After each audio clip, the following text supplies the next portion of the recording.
Hi, welcome back to my YouTube channel. ಇವತ್ತು ನಾವು mango ಬಗ್ಗೆ, ಮ್ಯಾಂಗೋ ಅಂದರೆ ಎಷ್ಟು ಬೆನಿಫಿಟ್ಸ್ ಇದೆ ಅಂತ ತಿಳ್ಕೊಳ್ಳೋಣ. ಮ್ಯಾಂಗೋ ಒಂದು diabetic, hypertension, cancer, obesity, cardio disease ಅಂದರೆ ಹೃದಯದ ಸಂಬಂಧಿತ ಕಾಯಿಲೆಗಳನ್ನು ತಡೆಗಟ್ಟುವಂತಹ ಶಕ್ತಿಯನ್ನು ಪಡೆದಿದೆ. ಇದು ಅಧಿಕ ರಕ್ತದೊತ್ತಡವನ್ನು ಕಡಿಮೆ ಮಾಡಿ ಒಬೆಸಿಟಿ ಬರುವಂತಹದನ್ನು ತಡೆಯುತ್ತೆ.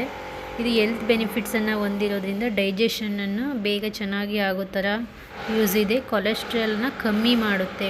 ಇದರಲ್ಲಿ ವಿಟಮಿನ್ ಸಿಯನ್ನು ಒಳಗೊಂಡಿದೆ. ನಾರಿನಾಂಶವನ್ನು ಒಳಗೊಂಡಿರೋದ್ರಿಂದ ಎಲ್ಲರೂ ತಿನ್ಬೋದು.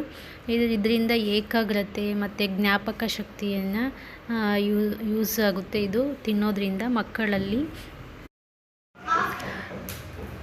ಏಕಾಗ್ರತೆ, ಜ್ಞಾಪಕ ಶಕ್ತಿಯನ್ನು ಹೆಚ್ಚು ಮಾಡುತ್ತೆ. ಇದು ಕಬ್ಬಿಣಾಂಶವನ್ನು ಒಳಗೊಂಡಿರೋದ್ರಿಂದ ಪಿತ್ತ ಕಡಿಮೆ ಮಾಡೋಕ್ಕೆ ತುಂಬ ಹೆಲ್ಪ್ ಆಗುತ್ತೆ. ಇಮ್ಯುನಿಟಿ ಬೂಸ್ಟ್ ಅಂತಲೇ ಹೇಳ್ಬೋದು. ಮತ್ತು ಸ್ಕಿನ್ನು ಇಂಪ್ರೂವ್ ಆಗೋ ಥರ ಮಾಡುತ್ತೆ. ಪಿಂಪಲ್ ಕಮ್ಮಿ ಆಗುತ್ತೆ. ಪಿಂಪಲ್ ಆಗೋಲ್ಲ. ಆ್ಯಂಟಿ ಆಕ್ಸಿಡೆಂಟ್ ಗುಣವನ್ನು ಹೊಂದಿರೋದ್ರಿಂದ ಬ್ಲಡ್ ಪ್ರೆಷರ್ ಕಂಟ್ರೋಲ್ ಆಗೋಕ್ಕೆ ಹೆಲ್ಪ್ ಮಾಡುತ್ತೆ. ಇದು ಹೃದಯ ಸಂಬಂಧಿತ ಕಾಯಿಲೆಗಳಲ್ಲೂ ಸಹ ಯೂಸ್ ಆಗುತ್ತೆ. ಇದು ಒಂದು ಹೆಲ್ತ್ ಬೆನಿಫಿಟ್ಸ್ ಇದೆ ಅಂತಲೇ ತುಂಬ ಒಳಗೊಂಡಿದೆ.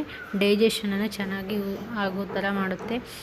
ಇದು ಎಲ್ಲ ರೀತಿ ವಿಟಮಿನ್ ಸಿಯನ್ನು ಒಳಗೊಂಡಿರೋದ್ರಿಂದ ಇದು ಒಂದು ಕೊಲೆಸ್ಟ್ರಾಲನ್ನು ಕಡಿಮೆ ಮಾಡುವಂತಹ ಒಂದು ಗುಣವನ್ನು ಹೊಂದಿರೋದ್ರಿಂದ ಇದು ಎಲ್ಲ ಸೀಸನಲ್ಲೂ ಸಿಗಲ್ಲ. ಅದರಿಂದ ಇದನ್ನು ಎಲ್ಲರೂ ಉಪಯೋಗಿಸ್ಬೋದು. ಒಂದು ಹೆಲ್ತ್ ಬೆನಿಫಿಟ್ಸ್ ಗುಣವನ್ನೇ ಪಡೆದುಕೊಂಡಿದೆ ಅಂತ ಹೇಳ್ಬೋದು. Thank you for watching. ಚೆನ್ನಾಗಿರಲಿಲ್ಲ.